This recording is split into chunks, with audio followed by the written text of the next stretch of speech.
What is going on, everyone? Matt Fargo from mattfargo.com and winningcappers.net. This is our 2025 Atlantic Coast Conference Futures Report. Check the description, links down below for our early bird football packages that are available for a limited time.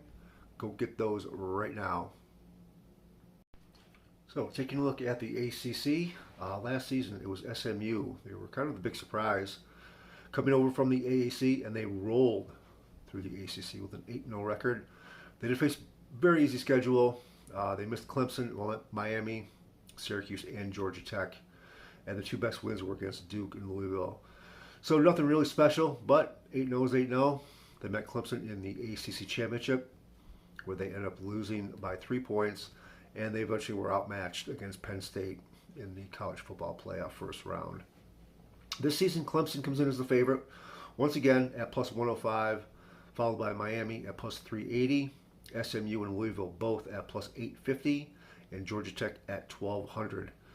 The next tier features Duke, Florida State, Virginia Tech, North Carolina, and Pittsburgh, all priced between plus 2500 and plus 4500. And then it's all the bottom tier after that, big long shots down the way. For our ACC champion, we are going with the first tier, but the underdog of them all, Georgia Tech. So Clemson's clear favorite at plus 105, as mentioned. No value in that number. And with Georgia Tech, a lot of things set up really good for them this year. You know, they're coming off consecutive 7-6 seasons after 4 straight losing seasons.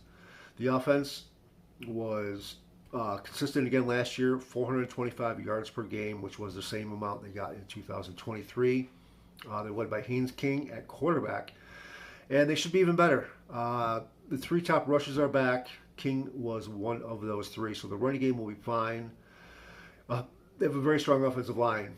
The receiving corps did lose their number 1 guy, but 2 others of the top 4 are back. So this is an offense that I think can continue their success and probably improve a little bit along the way. Defensively, they were 95 yards per game better from 2023. And they do have to replace a lot up front, but they did good work in the transfer portal, so I think the defense will be right on par once again. What we do like is the schedule. That's a huge factor going in. They host Clemson in their first ACC game. Now, that can set the tone, good or bad. If they win that, you know, they can easily run the table to get to the ACC Championship.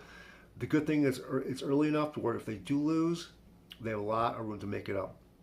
So they do not face SMU, Miami, Louisville, Florida State, or North Carolina. The 2 toughest road games they have are at Duke and at NC State. So the schedule sets up really well for them this year. You know, they're a very veteran team. I think they can pull the surprise, get to the ACC Championship, and bring it home at a very good number at plus 1200. For our win totals, we're going with Georgia Tech over 7.5 minus 150. It's juiced out a little bit, which we aren't a huge fan of, but we feel they can easily get to 8 wins for the first time since 2016. As mentioned, very soft ACC slate. And they have Gardner-Webb and Temple in the non-conference slate to go along with opening up at Colorado in the opening weekend, and they are favorite in that game. So 3-0 non-conference, definitely not out of the question. Georgia Tech over 7.5 minus 150. We're also on NC State over 6.5 plus 125. They had a run of 4 straight winning seasons come to an end last season after a loss to East Carolina in the Military Bowl, where they finished 6-7 overall.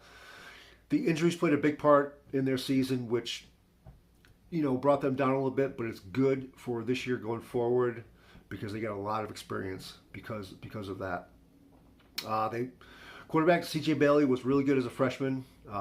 You know, really good playing time.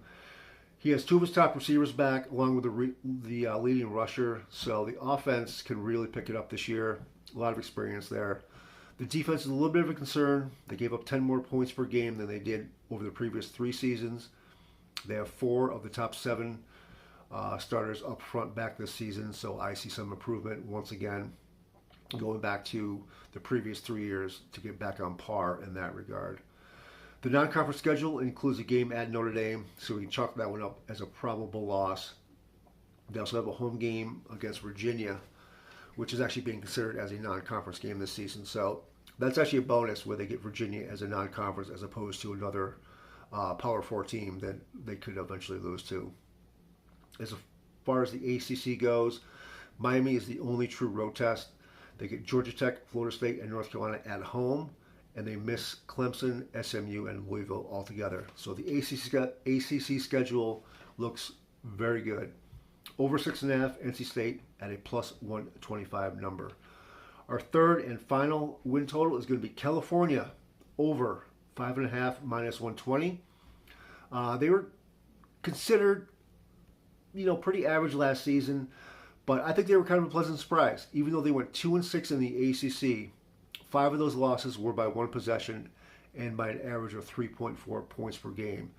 So while you can see that losses are losses, the Golden Bears were probably the most competitive losing team in the ACC last season. The offensive line was one of the worst in the country, and the good news, only one starter is back, so it's going to be a complete rebuild, and that is a good thing. You can go nowhere but up from this point. Quarterback Fernando Mendoza is gone. He transferred out, but they do get Ohio State quarterback Devin Brown from the transfer portal that can fill the void. So I think the offense will be able to definitely get better. 6 returning starters overall. They should be in decent shape to get some improvements going there. The defense was very good last season, very underrated. They finished number 36 overall in points allowed and in total defense. And the front 7 has 6 of 7 starters back. They can definitely improve in that regard as well. As far as the schedule goes, it's another one that couldn't be better. The non-conference, they have winnable road games at Oregon State and at San Diego State, with home games against Minnesota and Texas Southern. So a 4-0 start is not inconceivable. I see 3-1, maybe a slip up in one of those games, but that gets us halfway there. And in the conference, it couldn't be any better. They have a trip to Louisville, and they host they host SMU. Those are the only 2 big tests. They miss everyone else. The conference slate sets up really well. We like California here, over 5.5 minus 120. That is our futures report for the ACC. Check back, look at the description down below for all of our other conferences. Good luck. Fargo, out.